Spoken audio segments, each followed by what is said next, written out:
Penyanyi Sarwenda meminta hak anak-anak atas nafkah dari mantan suami Ruben Onsu yang sudah tertera dalam perjanjian tertulis yang dibuat mereka saat proses cerai.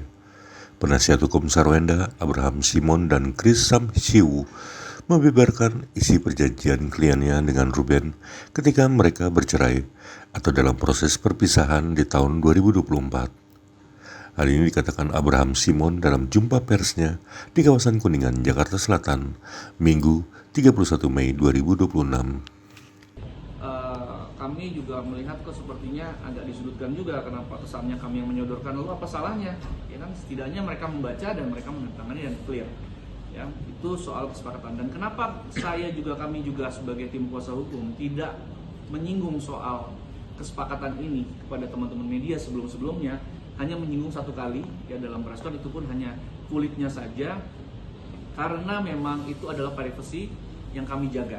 Kami menjaga privasinya RO, kami menjaga privasinya Sarwenda, sehingga tidak perlu dibuka disampaikan ke publik untuk terbuka. Tetapi karena memang Bang Minola meminta ini untuk disampaikan, ya kami akan sampaikan saat ini ya dengan terang benderang ya, bahwa apa yang disampaikan Bang Minola itu sebenarnya menurut kami sedikit menyesatkan karena tidak sesuai dengan faktanya. Ada yang sesuai tetapi banyak yang tidak sesuai, dan itu merugikan klien kami, sehingga kami akan sampaikan beberapa fakta ya. Oke, kita mulai juga pembahasan pertama. Kita akan membahas terkait dengan poin-poin yang disampaikan Bang Minola ya. Yang pertama adalah soal kesepakatan perjanjian, yang kedua soal gonogininya ya, yang ketiga soal anak. Ya, kita mulai dulu soal kesepakatan perjanjian ya, sehingga nanti kawan-kawan publik bisa menilai sendiri isinya seperti apa ya kan. Apakah yang disampaikan Bang Minola terkait dengan tidak diserahkannya aset itu benar seperti itu? Apakah berbeda dengan perjanjian yang disepakati? Kalau berbeda dengan perjanjian yang disepakati, kenapa Bang Minola bicara seperti itu? Itu kan menurut kami ya tidak pas lah ya, artinya tidak sesuai dengan fakta. Tapi nanti akan dijelaskan oleh partner saya, Pak Simon. Silakan. Iya, terima kasih Bang Chris. Baik, terkait dengan akta kesepakatan yang pernah disampaikan oleh RO melalui kuasa hukumnya, perlu saya jelaskan bahwa akta kesepakatan ini seperti yang tadi sudah disampaikan oleh Bang Chris, timbul berdasarkan hasil komunikasi yang baik, sehingga pada isi akta kesepakatannya pun disepakati bersama dengan baik. Pasal 1 di dalam akta kesepakatan itu mengatur tentang anak, di mana kedua belah pihak, RO dan klien kami, itu wajib memelihara dan mendidik anak. Kemudian juga pada ayat 2-nya mengatur mengenai hak asuh yang diserahkan kepada Sarwenda sebagai ibu kandung. Dan ketiga, mengenai waktu bertemu anak. Yang keempat, terkait dengan biaya pemeliharaan dan pendidikan anak sampai kuliah, itu menjadi tanggung jawab RO. Nah, kemudian di pasal 2-nya dibahas tentang apa? Di pasal 2 ini membahas mengenai pembagian hartanya. Jadi di ayat 1 dan di ayat 2-nya dibahas mengenai list harta yang menjadi bagian RO dan menjadi bagian klien kami. Ayat 3-nya dibahas mengenai bahwa ketika terjadi perceraian tidak akan saling menuntut. Ayat keempatnya dibahas mengenai penyerahan fisik atau yang disebut oleh kuasa hukum RO de facto.